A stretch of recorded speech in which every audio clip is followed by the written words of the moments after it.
Welcome back to another episode of Look at those bars. Rocket Table Talk On Rocket Tabletop. at Rocket Tabletop. A Rocket Table Talk. Is it top or talk? Well, the show is Rocket Table Talk. Our channel. Tabletop. Something interesting. I'm not in the mood for your shit today. We have some interesting things to talk about today. Firstly, as you can see, if you're watching this on YouTube, is our new DM screen that we just purchased, Rise of Avernicus, the Baldur's Gate game. Descent to Avernus. Now rise into Avernicus. Descent, No, because you're descending into the Nine Hells.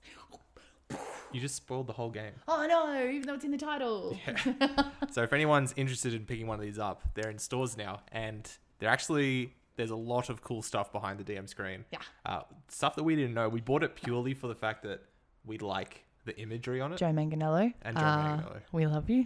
If you're listening, I doubt you are, but if you are, you're the main reason why we're buying all this stuff. So if he ever comes to Australia, we can get him to The sign everything for us. city.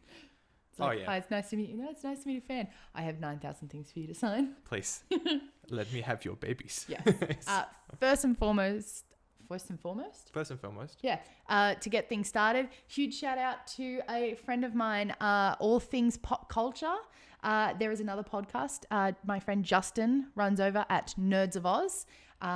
Definitely worth checking out. If you enjoy other things nerdy and geeky other than D&D, that is a way to go. He talks about all things pop culture related, from horror movies to Disney films to Batman to comics.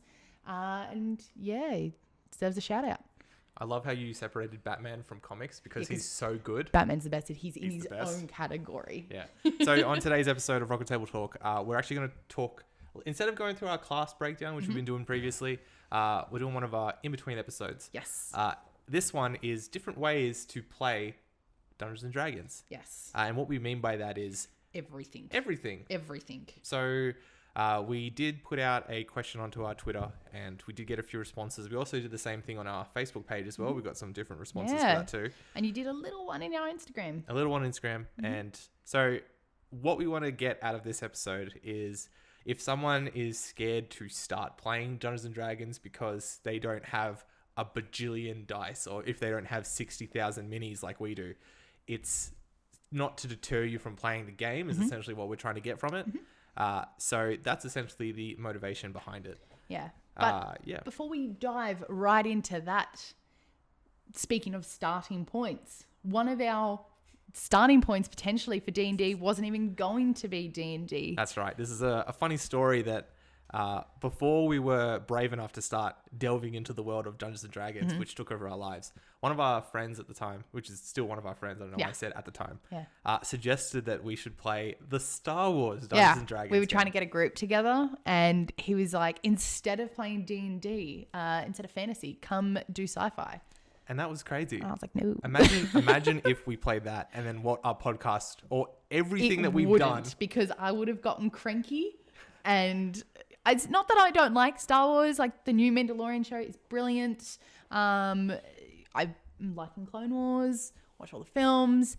I just don't want to play sci-fi games. Well, it's not for me. Coming to that, we might actually base a whole episode of where we just look at the differences between the Star Wars D&D and then see if there's maybe some people out there that might want to delve into it. Talk about the difference between D&D and Pathfinder and the StarCraft ones and all Starcraft, those. There's a StarCraft one, I'm pretty sure. There's a StarCraft Dungeons & Dragons. I'm pretty sure because I think one of our favourite shops of all time, Imaginary Adventures, sells it. StarCraft. You mean Starfinder, which is off Pathfinder? Yes. Because StarCraft is a game by Blizzard Entertainment. I don't even have to, my first thing that's open on my phone every single time is Imaginary Adventures. Every single time. That's the worst. So, that was a crazy thought we had when we were thinking about that. Starfinder, yeah. God damn it. Because it's off Pathfinder. That makes sense. Yeah. So we got some questions that I'm just going to ask you and you're going to give me some responses for. Does it make sense to only use some figures instead of you making all things figures?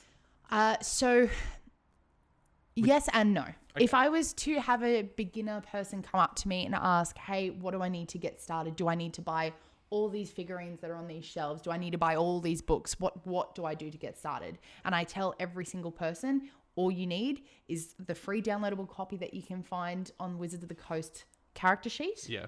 pencil and a paper. And if you want to go and buy a set of dice, go for gold. Essentially, that is the only purchases that you need to make to play. If you can get yourself a copy of the Player's Handbook, bonus. You can get a copy of Xanathar's Guide, perfect. If you want to buy minis so you can have your own and paints and all that kind of stuff, even better. But it's not necessary. So when answering that question, no, you don't need figures. If you want to get into figures, like we did, it's a gateway drug into like spending all your money and then trying to justify a 3D printer and then everything from there. I love minis. You know that. We've got way too many. Probably at the end of this, we'll make a post about the amount of minis that we've had. The backlog of minis that we have that are unpainted is now more than the ones that we have painted. So do you remember when we first joined and we went and sat down at our own table and a guy had this tackle box of minis and you're like, I can't believe there's so many unpainted minis. Like, like look at me on my high horse. I'll never do that. All my minis are going to be painted. That was your thing. You're like, if we're getting minis, they're all going to be painted. And I was like, yeah, let's do that. Just to clarify, when we say painted, we mean we paint them. We also buy the pre-painted ones, but we mean we oh paint my them. God. Like, the percentage of painted is so small compared to the percentage of unpainted. Okay, to be fair, it's a lot of minis. 2, you keep buying them. I love them. And 3, it used to be pretty even of unpainted to painted. Yes, it was. And then I had assignments and life and school. And I didn't. And you just didn't And I paint just anything. went hardcore. Every day after work, I'd buy more minis. Every time I'd get home, I'd be shopping online for more minis. I don't think there was a week that you had, like you went online shopping and didn't have a cart full of minis I or have dice a or cart stuff. full of minis at the moment. Like, if we go, it's got 6 items in it. Like, and a big smack of them at dice. Yeah. I have to sneak those in. Okay, only 2 of them are minis Currently. for now. That's like the worst. Your biggest thing is dice. And it used to be minis, but I've kind of slowed you down until we really complete our backlog I of like painting. that you think you've stopped me. Yeah. I just sneak them in. Like, there's a bag sitting just behind you with more minis. It's like 3 more minis that's added to it. I'm like running out of patience and space. I have to hide them. Yeah. But the worst part is we keep them at your house. So I have to come over and be like, yeah, while you run to the bathroom, I have to like quickly rip it open, glue them down and pretend that it's a part of the massive 70 that we have. accumulation and hopefully find you not notice it. Yeah. Like, But so, yeah. and then we have a lot of minis, as we've been saying.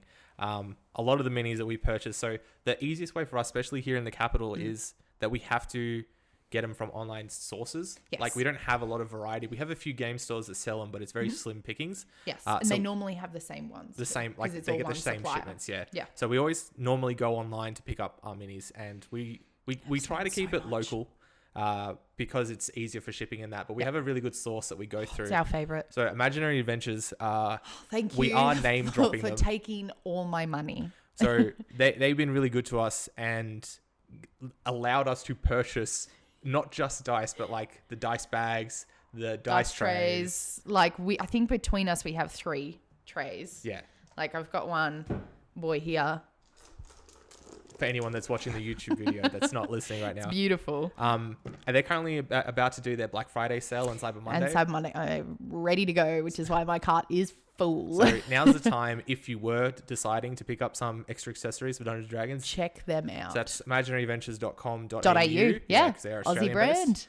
And yet I they've got think a lot of stuff in stock Up in as well. Brisbane. So real... Brisbane, with a Bris- D. Brisbane. You're an idiot. Yeah, they recently expanded their office and stuff, and they've got bigger storage space, and it's fantastic. Super reliable, super friendly. They were the ones that I contacted when my minis broke. Yeah, because we bought them off it. Yeah. We bought those minis off them. We didn't just have broken minis and say, hey, send us new ones, please. But They what shipped do you it to think? us and then- Do you think you should have minis and all of them? Okay, to be fair, when we first started playing Dungeons & Dragons, the one thing I said to you was I wanted to have at least my character as a Yes. mini. Everything else was not here nor there. Like, I could have dealt with one set of dice. I could have dealt with like digital copies of the books and that sort of stuff. But the one thing that I 100% said I needed was a character for myself. Yes. For Cracker and for Akita for you. Yep. And that's how it started. Was we started with that, and then it said, oh, this wasn't exactly what I was after, so we bought another one. It said, And then we customized one of them. which is now the statue that if you go on our Instagram and you see like a statue of a person, that's the customized one that failed, and then now it's just painted as a statue because I didn't know what else to do with it. So that's essentially what I think. So like you can definitely start Dungeons and Dragons like playing it with very minimal things. Like we're the extreme. Like we have all the DM screens, we have posters, we've got every single book, we've got the spell cards, the collector which you ones. use currently to stand your mic up. I do. But it's not something that you definitely need. No. And I think that's the scariest point is that you see, when we first started anyway, we saw it as a way to spend our money. But some people would see it as like a, holy shit, we're so late to the game that there's so much to catch up on. Yes. And that isn't the case. Yes, because I think currently in season, WizKids who help create, they've got their own brand, but they also do the Knowles' collection produced by WizKids, off memory. Wave 10. So, really? and we only picked up at Wave 8. Yeah, right. So it's still a growing thing. They redo old minis. Like I know one of their new ones, I got excited because it said mimics and I was hoping it was new shapes, but it's just the same ones because everyone uses mimics. Well, they have the new signature series as well now, which is the painted versions of those ones. And they're like special characters. Yeah, I couldn't get the words out. Yeah, he's so excited about this. So there's Ark and the Cruel. You can buy an Ark and the Cruel one, which is Yeah. pretty cool. For anyone who doesn't know, that's a playable Not a playable character. it's an NPC that you were going to come across into Sentient to Avernus, and it is also Joe Manganiello's character that he's had for years, which is pretty cool. So then going on to that, when we play, like I said, if you see on our Instagram posts, we do have a mixture of dry arrays that we use, and we also have the digital terrain as well. Yep. Sorry, not the digital terrain, like the cardboard cutout terrain. If you were to play Dungeons and Dragons, do you... Tiles. Dungeon tiles, yeah. Yes. Do you always want to have that sort of stuff? Or do you like sometimes having the theater of the mind aspect of it? So as a DM, I've played both. I've DM'd both just verbal descriptions as well as using battle maps and erase and whiteboard markers and dungeon tiles and 3D printed scenery and all that. And honestly, it is a really personal thing. I love it when a DM can dive right into painting a picture and describing everything you see, and because you can make it all up in your head and you can imagine your own colors until specified later. But having a battle map and having a dry erase board, especially when it comes to combat, is super helpful because a big thing which is speed, and when approaching enemies in your head, that's not a super important aspect that you have to deal with. Yeah. Because you can just say, "Oh, I run up to the enemy and hit," and unless your DM specifies that he's way off in the distance, it's not really a concern when it comes to speed and tracking how far ahead, or if you have to worry about flanking and all that extra stuff. Yeah. Whereas when you have a battle map, that visual dilemma is actually in front of you. So you can see, oh, I can run and charge that one. But also there is a vantage point to the left that I can jump on that rock and get a better shot at without him having to have a chance of hitting me as well. So I prefer battle maps and dungeon tiles and the whole kit and caboodle because I like to spend money. Yeah. But it's not necessary. So like just recently we started getting into the 3D printing side of the collection, Yes. which will then lead on to the different terrain that we're going to add on to it. But yeah, I'm in the same situation as you. Although I think having the open-mindedness of like no battle map and no terrain tiles or anything, it gives you that sense of like you make it up and you try your best to imagine. It's a lot more theater to it. Yeah. But still sometimes, like for instance, the last couple of sessions that I was running with like you guys and everything, it's more combat based and combat heavy, where it's a lot more strategic. And I feel that if I didn't have those setups and like the different terrains and everything, it would have been harder for not like, yes, you guys are capable of doing it, but it would have been harder to actually visualize, okay, the enemy is like 40 feet away, which means that I can do a range attack and then move to like a different vantage point, or I can run up this hill and then get to dangerous terrain, but at least like it will stop its movement. Like I think that's for me, that's more fun, but only in certain situations. Like you've seen that some of the elaborate setups that I've done, like for the town that we came from, it wasn't the best thing in the world, but it was enough to tell you guys this is where the shop is. I had a really good time. But do you think having terrain visualize impairs on surprise things? So when you've set up your map, for example, the one that we did last night, and it's on our Twitter if you want to check it out. On our Instagram. Sorry, on our Instagram. It is on Twitter as well. That too, yeah. We as the characters, as well as people playing with them, can actually see ahead of time. There's 3 people down that one, and then there's 2 people down that one. You don't have to put the enemies down on the map beforehand, but it's nice to know where they are, and then you as a DM don't forget. Well, like the step forward from that is like the fog of war mechanic, where like I'd get a bit of paper and cover cover stuff up. But again, that's just like an unnecessary extra point when I want you guys to know, like, you're in combat for a foreseeable future. Don't spend all plan your spell ahead. slots. Yeah, so you're at least a generous DM. Whereas when I DM, I'm like, you fuckers have to figure it out. Yeah. I'm like, here's the map that you can see so far, and then they'll do as much as they can, and then they all expend their spell slots, and then I draw more and add more villains, and they're like, oh, fuck. I'm like, think ahead. Yeah. You have to plan. It's like, you're a monk. You have 10 hit points. Yes. Don't lose 9 of them in the first round of combat. Like, don't use all your key now. Yeah, it's like that sort of stuff. Yeah, it's the same as Druid. Don't wild shape immediately when you've got limited time that you can do that. Yeah. When you're going to be in a huge mountain that's like several layers thick. Like, you have to plan ahead. So when using minis and dungeon tiles and maps, that could be a hindrance versus just verbal. Yeah. Like when Jack did the mountain, when we escaped the dragon, we had to go in, and that was all verbal, which was really cool. It was really good because like I'd imagine that in my head that was different to how, like, what it looked like was different to how you imagined it. 100%. But then there were aspects where it was hard to imagine what was going on, and he had to draw out especially in the ice bit. Yeah. Yeah. So from a previous campaign that we played, Jack is one of our characters, our first DM that we ever had, and he's now playing. We love you, Jack, and everyone who's forever in our current and group. always. So something that we've never dabbled on, but we know a lot of people that do, is playing through online mediums. So they play like on like Roll20 or Tabletop Simulator, Discord, just Skype. Yeah, like just like having that conversation with people and like using webcam and stuff. Do you think, like, having zero experience with it, and then I'll answer this as well, do you think that still, does it hinder the experience of playing Dungeons & Dragons? Yes and no. Okay. So elaborate. Yes, because having an aspect of having your friends all come over and getting together and playing is such a wonderful experience that I'm worried that having things like Roll20 and all of that breaks that. That's not necessarily mean that everyone can't come over and then all load up on their laptops, Roll20, and have all that simulated in front of them. But there's something about having it all physically in front of you and rolling dice and writing notes down and like seeing your friends and pointing at the table and moving things. There's that sense of connection to the game itself that I'm worried. Haven't used it, so I don't have that experience. That stuff like Roll20 and tabletop simulators and that kind of stuff would hinder.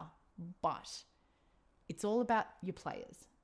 If you don't have anyone to play with, you can't play. Yeah, because isn't it with Roll20 you can join like public games? Yes, like obviously you they can join can invite games, you and but that if you sort have of stuff. someone in another country that you don't see anymore and you've been playing a game for 6 years, you don't want that to end. True. So having those outlets and those options allows for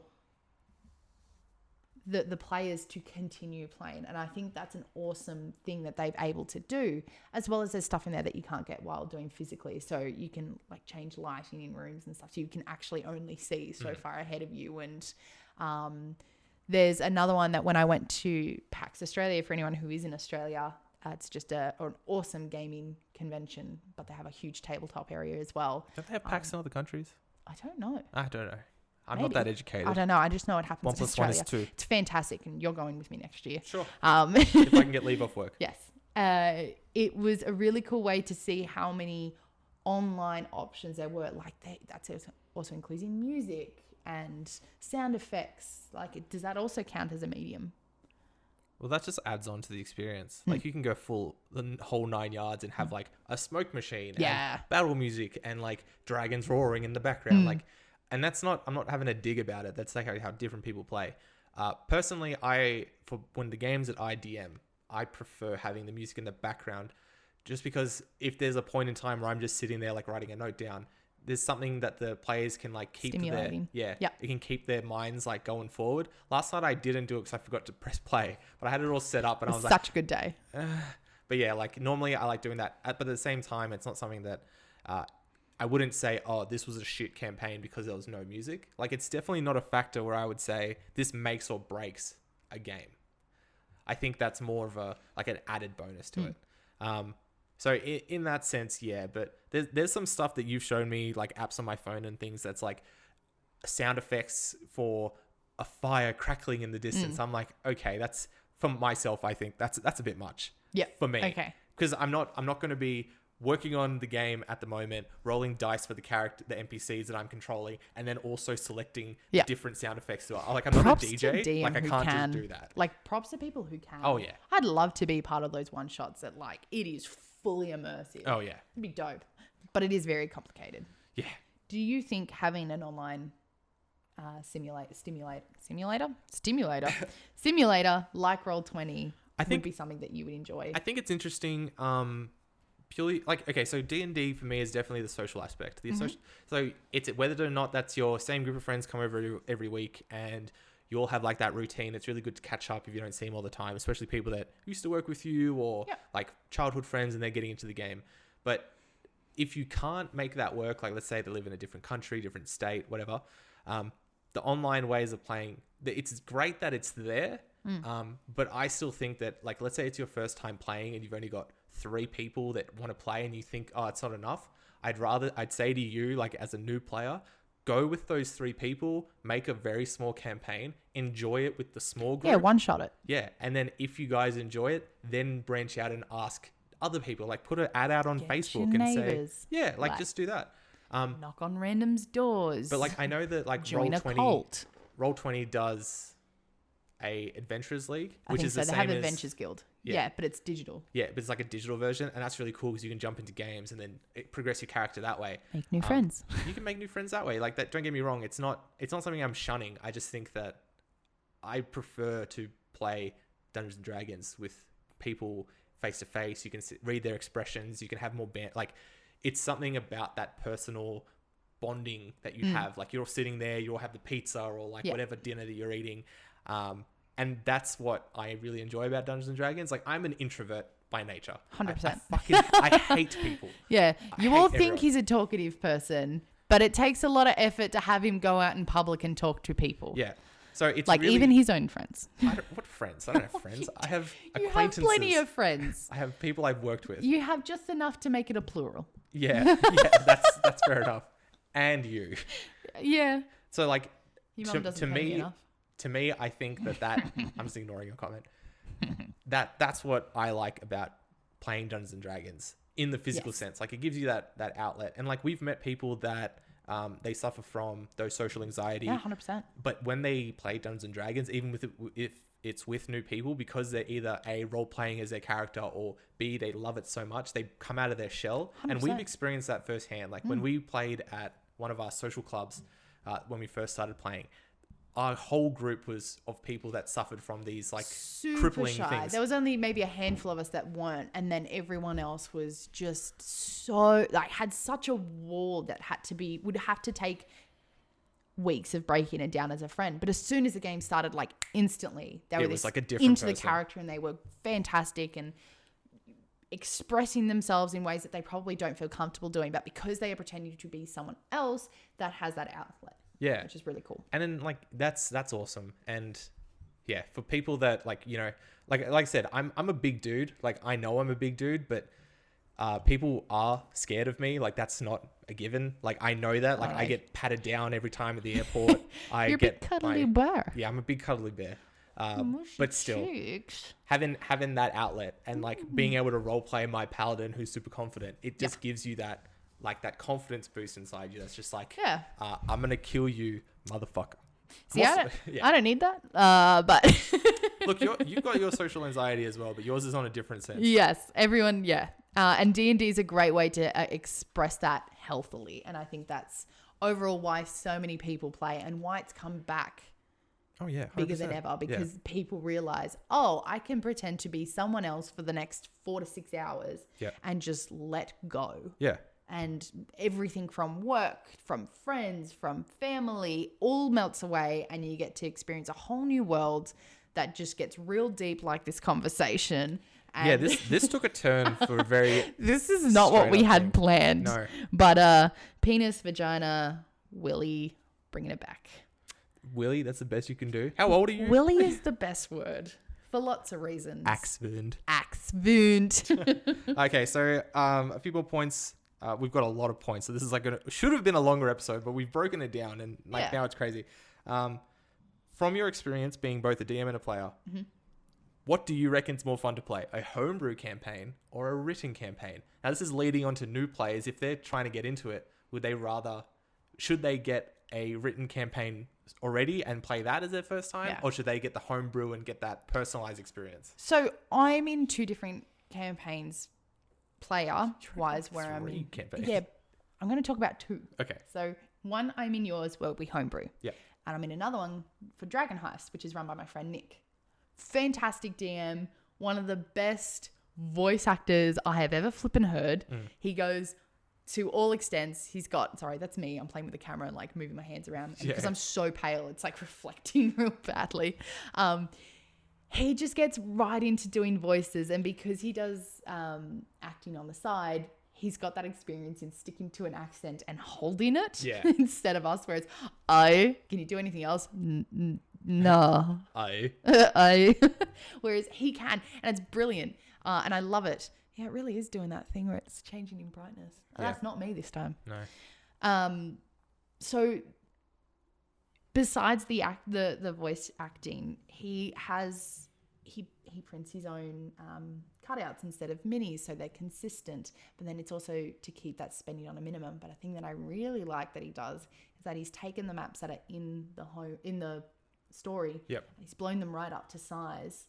And then printed them on these like huge sheets so we can actually visualize it from the map instead of a friend turning it around and going, this is where you guys are, and then keeps going. I didn't know that. That's really cool. It's fantastic. Yeah. Like, it's going that extra mile. Not necessary, because we've played Dragon Heist before where we didn't have that. And it works just as well. But having it is like so cool because you can visualize it and you can hide behind crates and stuff, but then you've also got the problem is he can move his enemies behind things and hide it, and then you've got to deal with line of sight and all that fun stuff. Yeah, right. So that's really cool. Did you want to do it now? I'll do it in a bit. Okay. But yeah, so like in comparison, the homebrew campaigns. In the homebrew campaigns, there's a lot more freedom, but there's also room for things to go wrong. True.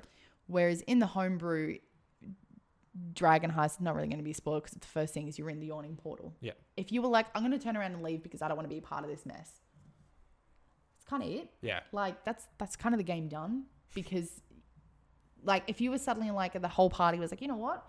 Waterdeep's in too much of a mess. We're going to yeet ourselves out into the wilderness and venture on our own. You're not playing the story anymore. No. So you got to have the commitment and the group ready to do that. Yeah. Whereas a homebrew, if someone does do that, you can keep the story going and you can somehow find a way to lead it back into it. So they're very different. I wouldn't say I prefer one over the other. Okay. I like that it's 2 different experiences. Yeah, because you've definitely experienced both of those more than I have. I've had a lot more experience with homebrew campaigns, both playing the DM in my own campaign and playing as characters in homebrew campaigns. Mm-hmm. My limited experience with the written stories is that it is very structured and there's definitely a linear path. Like obviously there's points where it veers off and you can choose A, B, or C. But I think if you're going to play, if you don't know what you're doing, it's a lot more fun to homebrew it because you can, and especially if your party is like willing to learn with you, you can learn together of like making fun and doing things that isn't the norm of like a murder hobo campaign essentially. Yes. But like again, it's like gone off. Okay, well let me just Yeah. let me just click that again. But yeah, I'll let's go to the next sing point. a little song. No, we actually missed a point about D&D Online, the MMORPGs. Do they count as? Do you count yourself as being a D&D player, or is it too different from the actual tabletop game? Would that count? Okay, so I'll answer this because Yeah. Yeah, it's recording. Yeah. It's because I actually played this and you didn't. We were meant to research this a bit beforehand, but we Well, obviously we got did not. distracted watching The Mandalorian. Yeah. So essentially it's like, think of World of Warcraft or like any online MMO. It's just that, but D&D based. So it's less turn-basedy. It's less about like, you have your certain character classes, same as every MMO. So you got like the warrior, the wizard, the healer, the cleric, obviously. Yeah. That The sort of druid. stuff. But it's not the turn-based environment that you would have in a tabletop situation. Okay. So it's open world. You follow the story. The story leads to a different area. Blah blah blah. There's side quests. There's. It's essentially a written campaign, a written story, but online. Yeah. And again, like, you are dealing with the environment of Dungeons and Dragons. B, you have the same characters, like the named characters in it as well, but it's not playing Dungeons and Dragons. Yes. I don't think. Okay. So if someone was to say to me, "Oh yeah, I've played Dungeons and Dragons," and you say, "Oh, what have you played?" and they say Dungeons and Dragons Online, I'll be like, "No, sweetie, like, you haven't. Like, Yeah. you've played something off Dungeons and Dragons." Yes. You've played a classic RPG. Yeah. Like, Witcher's fantastic. I'll always go back to Witcher because it's my favorite. You're playing as a different character. You get to explore. Your actions will determine the outcome of the game. But if you decide that you want to strip nude and run around a city, you can't fucking do that because you don't have that option in a video game. Whereas in D&D, You can do anything. you can do whatever you want. As long as your DM's happy with it, then you can do If you absolutely want to everything. jump off a building and for some reason, like, neck yourself, there's nothing really stopping you potentially. Obviously, there's restrictions, but you can't do that in a game. Just for anyone who isn't Oh, Australian, fuck yeah. Neck yourself is a slang word for commit suicide. Like, you're hanging yourself from your neck. Yes. You neck yourself. So please do not do that. Jasmine, stop it. So anyway, that's my opinion about D&D Online. I think it's a great game. Like, it was very fun. I played the first, 20 levels because it was free. Yeah. I think it was fun, but it definitely wasn't D&D. I thought of it more like just playing a video game. So there's that. Yeah. Video games are great. D&D, let's be honest, really was the backbone of all RPG games and what they are today. Oh, 100%. So we owe that much to D&D. If you had to pick something like a single book for players to buy, so just a bit of background, you work in retail. Yep. You Say where? didn't work originally with Dungeons and Dragons No. products. However, now your I do. company has branched into it. Yep. And it's where all my salary goes. So if you were to tell a customer, hey, if you're just getting into D&D, buy X, Y, and Z, if you give them 3 things to buy, whether that's dice, minis, books, Ooh. everything that you sell currently in your store, what would be the top 3 things that they should buy if they're As a beginner. already committed to buying something? Player's Handbook, 100%. 100%. Like, Even though it's even free? if you're a DM, everything's online is free. Even the stories, like Ghost of Saltmarsh and Dragon Heist, Baldur's Gate, like, all of them are actually online for free if you try hard enough. Yeah. But it's the effort of going into that. Yeah. Having something physical. I always talk to people about whether or not would you rather have a tablet in front of you? Or would you rather have a piece of paper and pen? And if people choose the whole, I want to have a piece of paper and dice and a book, then yes, I would do a player's handbook. Even as a DM, that book is super important. Yeah. Like, from spells alone to armor and how much they cost and running and different races and all that kind of stuff. So a player's handbook is a bread and butter for every new player, regardless of what. So experience you have. player's handbook is Player's number 1. handbook. What would be I next? love recommending dice because it's a really personal thing. It's like choosing the color of your own car for the first time, or dyeing your hair, or what shoes you're going to walk out the door that morning. It's a personal thing because everyone has a different color that they like. And I think that's a really nice thing to have because Is that when why you that's go what to I've gotten for Christmas for the last couple of years? Is just different dice sets? Yeah. And then when you go, I don't need any more dice. I'm like, oh, well, let me just take those off your hands for you. They're pink jasmine. Shh. In your bag you go. Most of the new dice sets that I've bought you have ended up in my dice bag. Because they don't Except fit in just my stupid little... orange ones that are still in the other house. And I want them in there. They're pretty. They match the other 19 sets of orange dice I own. Yes, so put them in there. Okay. So dice is the second one that I like to recommend. Okay, dice is 2. Dice is 2. Do you have a third thing to give them? Would it be an adventure book, another source book, minis, or what else would you suggest? Probably another source book because Okay. I love the source books. So so you think it's more important to get the information about characters and character building than it is to have a written and campaign? the customization. Well, it depends because if they're a new player, no, you kind of are Because right. otherwise you're overloading them with information. So what is your because it just third depends thing? like on each individual person. Are they planning to play, or are they as a character, or are they planning to write a story? Because if they're planning to write a story, I would recommend something like Ghost of Saltmarsh, which is lots of mini stories. Yeah. Or invest in a dungeon master's guide. Okay. Now, that book I barely use anymore. But when I first started as a DM, I read the shit out of it. Yeah, right.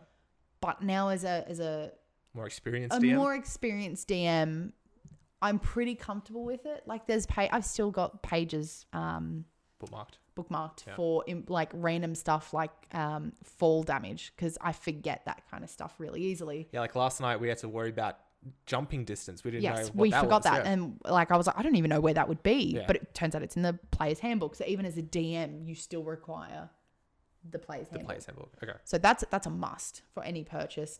Dice for a personal thing.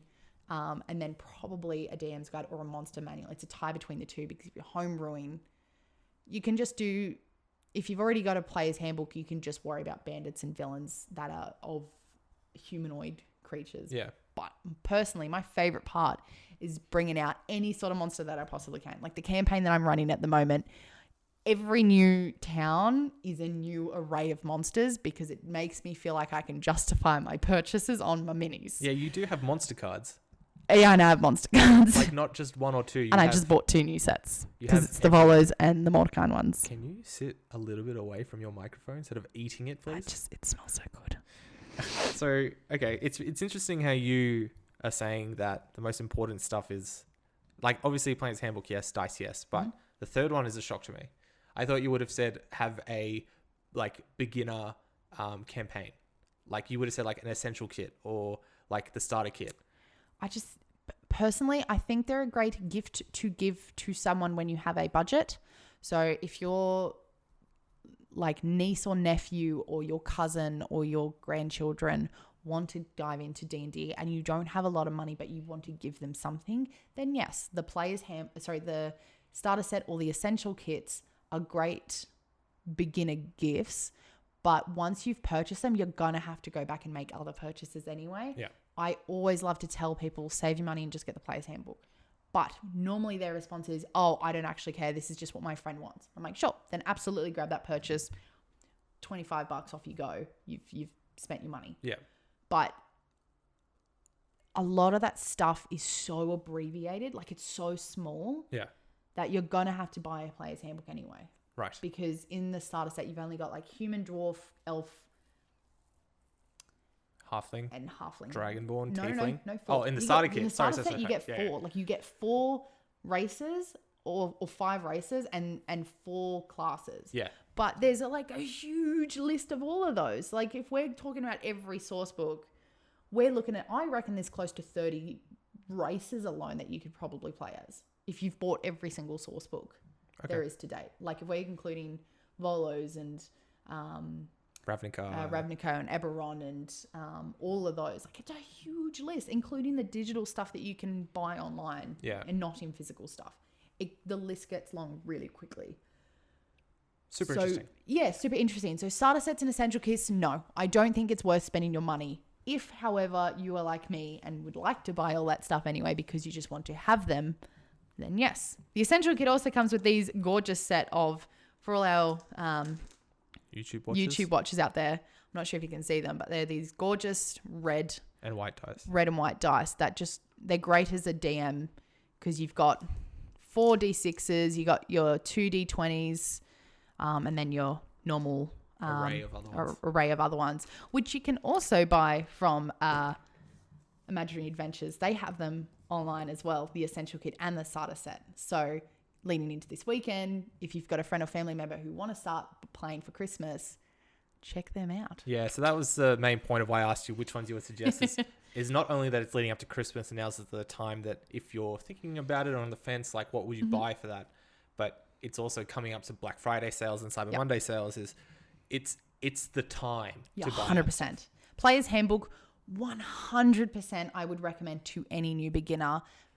If you want to gift something for someone else though, and you're not buying everything for yourself, then yeah, I think the Essential Kit over the starter set. What about you? The three things that I would say to purchase would be A, Player's Handbook. Yep. I think that, I don't know why I said three things and started with A. I should have done one. So Triangle, this, and blue, Triangle, this. we're doing the Player's Handbook. I think that's a great way to start off. Yep. Like, it's got the introduction to the game. It's got a build your own character step by step, and then it's got every information that you need just to start playing.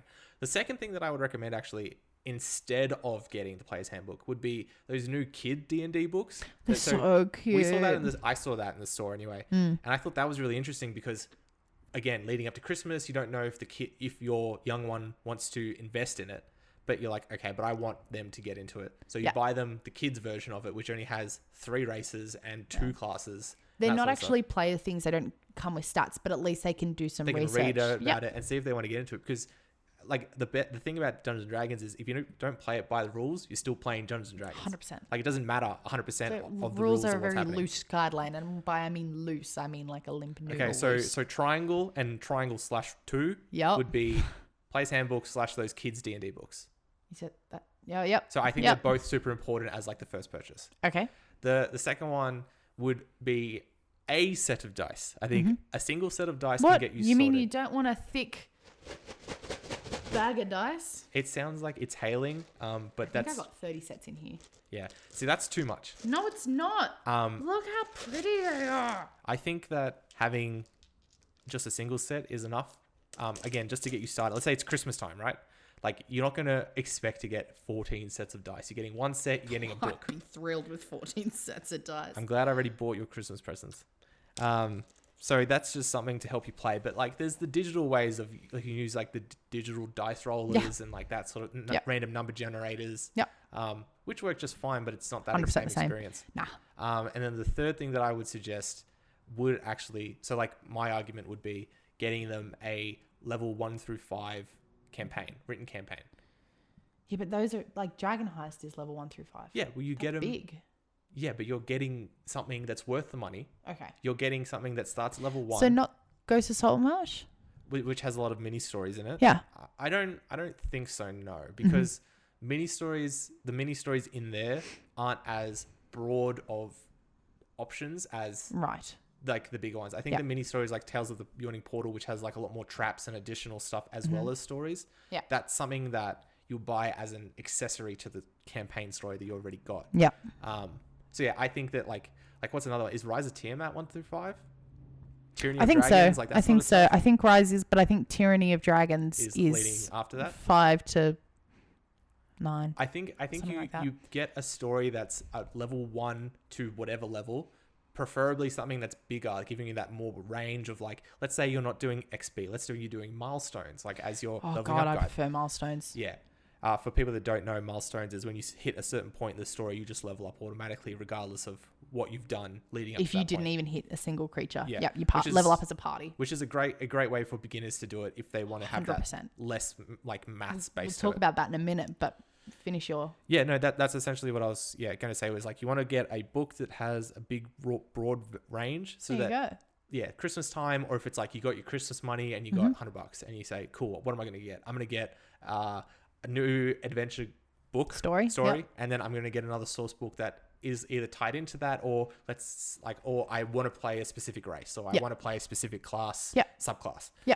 But that's my 3. That's definitely something really that I would say. Yeah, I wouldn't have thought those things. Leading into XP versus milestones, do you have a preference?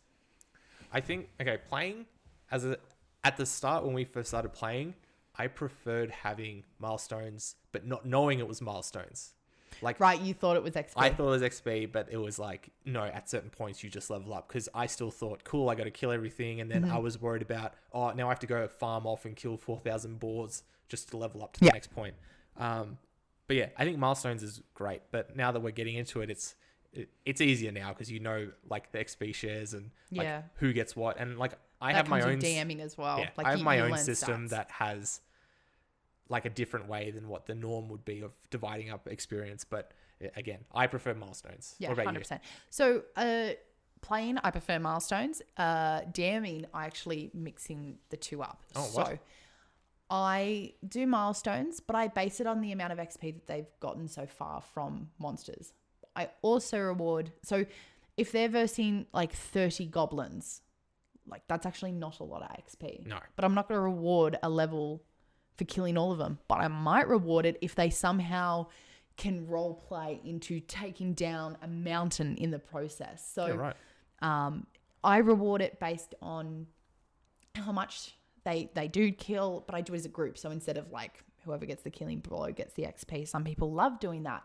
But I reward as well by strong role playing. So if I have in my campaign that I run, when my players really get into the role playing. So for example, it's one of my favorite memories in that group was they wanted to sneak into a town going unnoticed because they had like wanted posters of themselves like plastered everywhere. So they had a bard who had a disguise kit and was quite proficient in it. She disguised, I think, 3 out of the 5 party really well. One of them was passable, and I'm talking like low level passable. Yeah. But one of them was 2 gnomes that they stacked on top of each other, put him in a trench coat and shoved some seaweeder's hair. It was a mess. Like she rolled I think it was like a nat 1, but she has like a +8 or something to it. But I'm like, no, you rolled a nat 1. I don't care what proficiencies you have. You're fucked up. So, but because they role played it and they did the like, good day, sir, and like limbs going out every direction, I had such fun as a DM trying to deal with that I was like, absolutely, you get an extra level for that. Yeah, nice. Because they role played and they stuck to it and they enjoyed themselves. So instead of just giving them points of inspiration, you just said, by the end of the campaign, I was like, at the end of that session, huge scene, I was like, yeah, 100%, you guys leveled up. and level up. And level up. What's the little level up noise that you got? That we do? Yeah, that's it. So that's 100% something. Hey, good games. Got games. So yeah, leading back to, that's a great story. And Yes. super interesting. Leading back to how different people would play Dungeons and Dragons. I just got the Twitter up right now. We didn't get many responses this time, but still, it's great to see that people are communicating with us, especially when we bring it out. We had a poll going about what Jedi class, like what class in D&D If you a guys Jedi want to would be. know, Paladins won. It's still going, I'm pretty sure, right? There you go. Yeah. I don't know. But Paladins is currently winning. So we got at radbrad86 said that he originally just started using pen and paper with his one shots, but then he now has the new player boxes and he just bought the new Tyranny of Dragons books. But he wants to eventually write his own homebrew. So that's really interesting. Brad, give it a go. Just dive right in. Yeah, 100%. Like, you can just have an idea and elaborate on it. It's scary. Once you start, you like realize how easy it is to keep going. So keep going. I have a friend on our Facebook page, Woody, has been playing a Greyhawk campaign for 6 years. They take notes. Wow. And that kind of stuff. So that's like a personal thing. And he was saying, hopefully by the time we finish, which is like in another 10 years, they're going to publish their book of adventures and that kind of stuff, which I think is really interesting. So he doesn't talk about if they use minis and that kind of stuff, but all of them scribe as well, which is something that we didn't really talk about. That is super interesting, yeah. We used to at the beginning, yes, but now we don't. Yeah.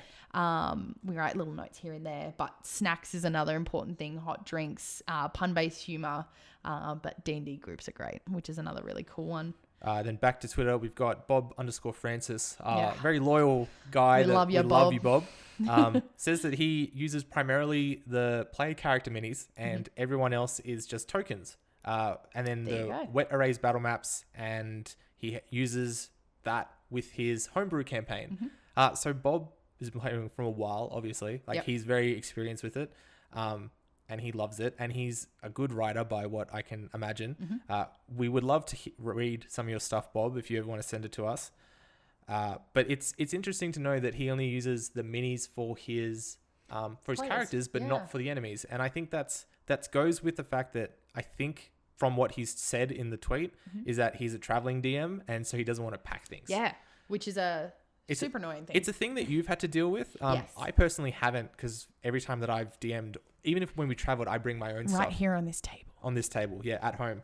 I've set up everything because I like doing that setup stuff. But when you were a traveling DM and you would go across, you used to bring like a travel It was a case suitcase. full of everything. Yeah, 100%. And so that was hard. that was hard. Because I used a bit of everything from everything. So at the beginning, I was worried that leaving a book behind might mean that I'm might forget things. Yeah. Now that we've invested a lot of money into digital books on D&D Beyond, that's not so much a problem that I think about, because instead of if I leave a book at home, I can just pop on D&D Beyond and look Load stuff it up. Yeah. which Now that helps. you have a new tablet, you can just do it that way. Exactly. Yeah, I've got one right here. I need a D&D case for it now. So that's another If there's thing. any artists out Yeah, there, let us know. Love to buy some. But as a DM, and especially one that travels, it can be a bit painful, because when you get to the place that you're traveling to, you've got to take the extra 20 minutes to set up what you're using and get your table ready. And it depends, because if you're traveling a lot, like the group of friends that you're playing with doesn't have consistent, like one house to play in. yeah. One week you might have a dining room table, but then the next week you've only got a coffee table. So then you've got to custom to dealing with that. So then you've got to put your DM screen away because you don't have the room for it. And you've got to have everything out in the open instead of having everything behind a screen. And then you've got to put all your books next to you or on your lap. And then you've got to try to roll while holding things. So as a traveling DM, you've got to be really limited about what space you're going to be using. Not so much what you're bringing. I think if you're willing to go the extra mile and pack everything into a suitcase to travel with you all the time, then go for gold. That's what I did. Don't regret it one bit. But it's all about the space you have with you. Yeah. So if you have a dining room table, it's different. You've got space for days. You can have room to set up. All Yeah, your we plays actually, like for this episode, we moved the battle map that we were using last night to a different table because we need to use it for next week. Yes. And then we still have this full table to use. But we have that. We have the luxury of, we've had one place that we play for a long time, True. which is here. So knowing that you have the luxury of having every single book at your disposal and all the minis and the battle map ready to go, that you have a place to leave it. Yeah. Like, you can indulge as much as you want into that. Whereas when I travel, I know that I'm going to need X amount of space for my battle map, including like minis. So I'm going to have to bring my tackle box. So behind us, we have like the minis that we carry around regularly, which is enough bandits, enough nobles in there, just enemies, townsfolk, rough amount of enemies, as well as animals. And normally I pack extra stuff. So if they're going to come across a dragon, I have a dragon mini ready to go and all that kind of stuff. But it's a big pain when you get there and you realize you've left something at home and you're like, oh, fuck. Yeah. And you have to think on the spot. So it depends. Like Bob Francis, just using dice or tokens as enemies alleviates that stress of forgetting stuff. I've got a friend at work that so you've invested in those little dice before, right? The tiny dice? Yeah, my little babies. Yeah, whatever company that is. I can't remember what company it is. Chessex does it. Chessex. Yeah. So what they do is every time they have enemies, they'll either use the tiny dice to represent like halflings and goblins and stuff. That's cute. Or Skittles, and then if you kill the enemy, you get to eat the Skittle. I like that. I don't even know where the fuck my mini ones are. And like the fact that they do that, like again, it's another way of playing the game, right? Yeah. And it's not something that you don't have to spend a lot of money to do it, but it's still like enough to do it. Like, baby. yeah, we know what they look like. Everyone knows what a mini dice looks like. You're just gonna leave it on top of your microphone. It's gonna be annoying. Yeah, it's gonna fall over, and then I'm gonna get upset over losing it. So I'm gonna just pack that away. Yeah, and I think that's super interesting because like again, I don't experience the traveling part because when we were traveling with the DM, we would just pack all our minis just in case. And that was when we first started playing. But now that we have this like designated area, I don't have to worry about packing that sort of stuff. I don't need to worry about that. Yeah. And yeah, it goes into like, I like having the elaborate setups and I like doing that sort of stuff. But it is interesting to find out that different people, like whether or not that's a limitation on the space they're using or it's the limitation on what they actually have, they can still make it work. And that's another thing that we want to address in this episode, is that you might not have $1 billion to spend on Dungeons & Dragons. Yeah. You can make it work with like cardboard cutouts. You can with paper. spend $0 to play D&D. Yeah, 100%. Like, oh, you need a pencil. Nope, you can do if you have it digitally, like the players. So you have to have a phone, so it's like $1,000. So it's cheaper to buy a pencil and paper. Okay, what if your friend has one? A pencil. Phone? Okay, and but how paper. did they get the pencil? No, but they've spent the money, not you. Okay, so you're talking about the individual. I'm talking about D&D, okay. And that's why this game is so amazing and so versatile, is that it is as cheap or as expensive as you, the player / DM, want it to be. Yeah. If you want to spend as much money as we have, which thank God I work in a business that I can claim some of it back. On tax. Not tax. Just returning it every time you use it. Every time I use it. I'm like, I'm done with this mini. Don't worry that it's painted. Okay, bye. Just send it back. It's glued to the base and there's flocking. Sorry, I bought it that way. It was broken when I bought it. I spent a lot of money in this business. How much for cash? How much for cash? It's why it's such a beautiful game, is that when parents or people come to me and they're like, I don't want to spend a lot of money, but my kid really wants to play and I really want to buy them all this stuff. I'm like, whoa. You don't have to. It's your choice. Shh. Just wait till the Don't sales. cry. Wait till Black Friday. Wait till I'm on lunch and then cry. Yeah. Like, I don't want to hear it. No, I'm totally It's kidding. like, if you cry, I cry. It's not what it's about. It's No. only game. It's why you have to be mad. Why you have to be mad? It's only game. It's only... So we have a lot more that we could talk about, but we're just going to wrap it up right here. What? I could talk about this for ages. We can definitely talk about this for ages. But a lot of the stuff that we would talk about, we're just going to backtrack on and talk about what we've already talked about. But we could keep going. It could be our first one that's over an hour. If we could just sit here in silence for 4 minutes. No, that'd be uncomfortable. So just a shout out again to your mate at Nerds of Oz. Justin, Nerds of Oz. If you want to hear more about nerdy things other than D&D, so if you want to hear people talk about Star Wars or Batman, Who's the best Marvel character? Batman, 100%. Yes, he's so good. He everything traverses else everything. nerdy. Yep. Justin's got you covered over at Nerds of Oz. So definitely give them a listen. They're a great hoot. And then also for all your Dungeons and Dragons needs, Yeah. or Pathfinder, Starfinder, whatever you want, Imaginary Adventures. They currently have their to lead up to their Black Friday starts Cyber on Monday.